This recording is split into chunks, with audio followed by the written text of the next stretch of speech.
Nah, ibu-ibu, kita kan sudah mempelajari mengenai akibat penelantaran dan tadi contoh-contoh penelantaran, yaitu misalnya tadi ya, mendiamkan anak, tidak menyekolahkan anak, tidak memberikan anak makanan yang sehat misalnya. Nah, sekarang kita akan mempelajari mengenai bagaimana cara mencegah penelantaran pada anak.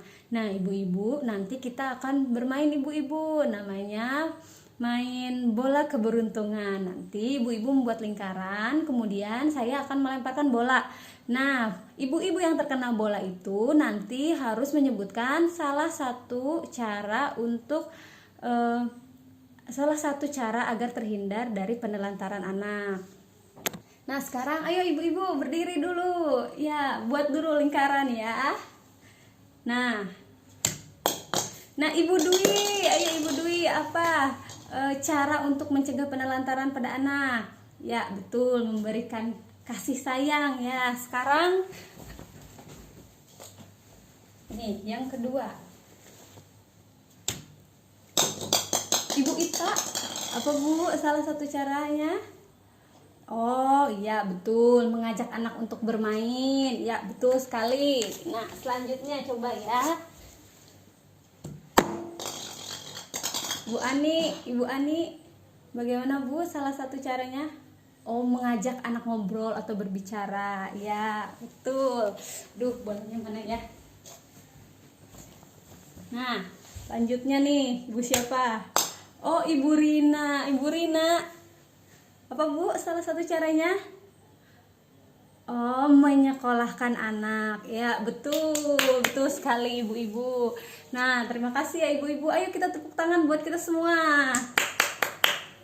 Nah, ibu-ibu, jadi anak itu ya, untuk kita sebagai orang tua perlu mengetahui nih bagaimana cara-cara agar kita itu tidak menelantarkan anak. Nah, sekarang kita lihat pada flip chart cara mencegah penelantaran anak. Yang pertama, ibu-ibu itu perlu memenuhi kebutuhan dasar anak, yaitu kasih sayang, sandang, pangan, dan papan. Artinya di sini ibu-ibu, anak-anak itu tidak hanya membutuhkan makan, minum, kemudian pakaian atau rumah yang nyaman, tetapi juga anak-anak itu butuh kasih sayang, perhatian, ketulusan, waktu yang diberikan oleh ibu-ibu sebagai orang tua dan orang terdekat anak. Selanjutnya yaitu meluangkan waktu untuk bersama dengan anak. Nah, meluangkan waktu itu misalnya bisa membacakan cerita, kemudian bermain bersama, membantu anak mengerjakan PR misalnya ya. Selanjutnya yaitu berbagi tugas dalam mengasuh anak. Nah, ibu-ibu, ini yang kita bahas nih dalam modul 1 ya. Ibu-ibu itu perlu berbagi tugas dengan bapak atau ayahnya anak-anak, karena ibu dan ayah memiliki tanggung jawab bersama dalam pengasuhan anak. Selanjutnya yaitu mendidik anak tentang apa yang boleh dan apa yang tidak boleh. Nah, ibu-ibu ini wajib sekali, karena apa? Misalnya kita mengajarkan, nah ketika nanti diberi makanan jangan lupa bilang terima kasih, atau misalnya ketika kita menyenggol atau misalnya menyakiti hati orang lain jangan lupa meminta maaf. Nah, kita harus memberikan nilai-nilai kepada anak, mengajarkan nilai-nilai agar anak kita itu memiliki akhlak yang mulia ya ibu-ibu. Nah, selanjutnya memperhatikan pergaulan anak. Kita sebagai orang tua juga kita harus tahu anak kita bergaul dengan siapa, mainnya kemana. Jangan sampai kita tidak memperhatikan pergaulan anak kita.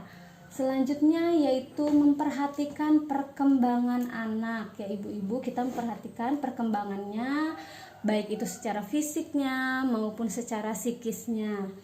Selanjutnya yaitu menitipkan anak kepada keluarga atau kerabat yang dapat dipercaya pada saat orang tua tidak berada di rumah. Nah, ini penting sekali ya ibu, karena itu dia, kekerasan kepada anak itu bisa terjadi di mana saja dan kapan saja. Jadi ibu-ibu harus sangat hati-hati ketika akan menitipkan anak ibu-ibu. Karena apa? Ya tadi itu, kita tidak tahu apakah orang itu bisa dipercaya atau tidak.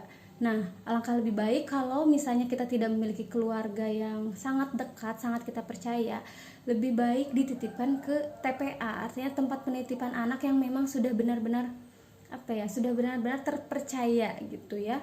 Kita juga harus mengenal terlebih dahulu bagaimana lingkungan di sana, kemudian orang-orangnya, pengasuhnya dan lain sebagainya.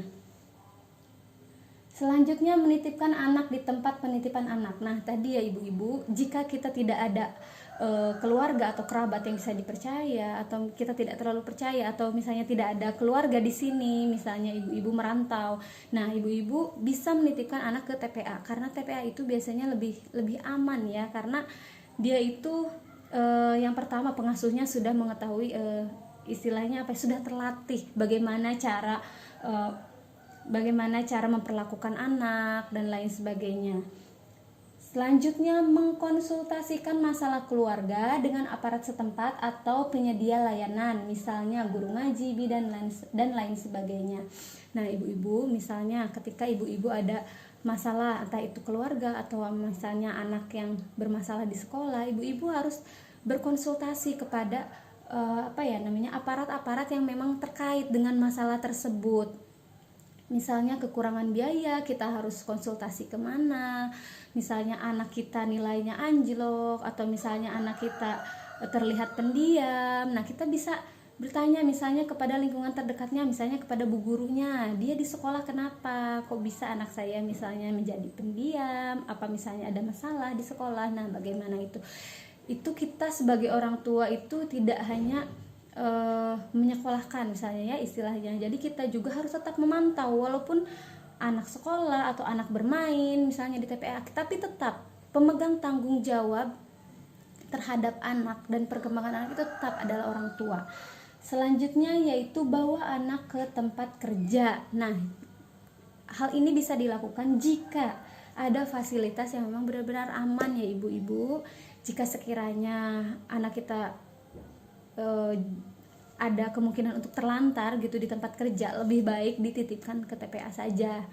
Selanjutnya yaitu konsultasikan dengan pendamping PKH untuk membantu mencari solusi dan lain-lain ya. Ibu-ibu bisa juga berkonsultasi kepada saya misalnya apabila ibu-ibu ada permasalahan mengenai anak-anak ibu. Mudah-mudahan saya bisa memberikan solusi atau saran-saran yang dapat membantu ibu atau bapak dalam menyelesaikan masalah. Nah, jadi ibu-ibu, kita sebagai orang tua itu perlu menyadari bahwa anak itu titipan Tuhan, tidak hanya perlu kita penuhi kebutuhan fisiknya saja, tetapi kita juga harus memenuhi kebutuhan psikisnya. Artinya kita harus memberikan kasih sayang, kemudian memberikan perhatian, kemudian memberikan waktu kita, karena waktu kita itu sangat berharga bagi mereka ya, apalagi ketika mereka